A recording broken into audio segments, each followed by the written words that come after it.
One of the most undervalued skills in cybersecurity, or any industry for that matter, is the ability to speak a foreign language. And it's less about the language, but it's more about the cultural intelligence behind it. Several years ago, I sat down with a friend and I shared with him that someday I want to be a polyglot. Someday I'm going to sit down and tell a story about how I'm fluent in 4 languages.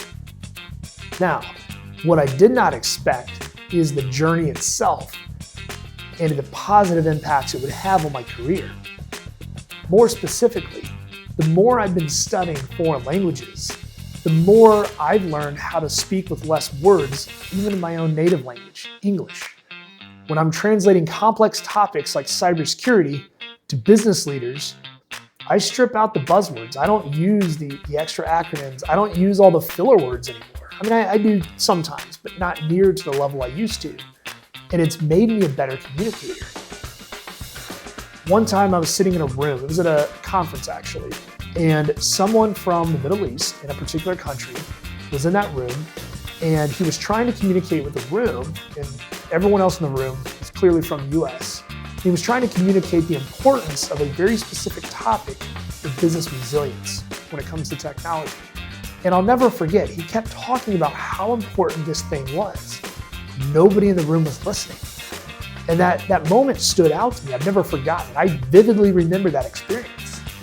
And looking back, I think it was a cultural intelligence piece, possibly from both sides, not just this individual, but the room.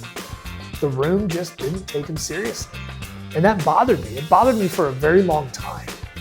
And as I've learned other languages, and I'm not as fluent as I would like to be in any of them, but as I've really dug into the learning experience, it's forced me to learn about other cultures. There's a difference between the Western culture and the Eastern culture. So it's made me think, how do I view cybersecurity when I'm communicating topics to a broader audience? How do I communicate in a way that's going to hit each one of these groups? So I think it's important for anyone in any type of role, that even if you don't become fluent in a language, at least start down the path, or at least develop some cultural intelligence, develop some emotional intelligence. They will pay dividends in your career.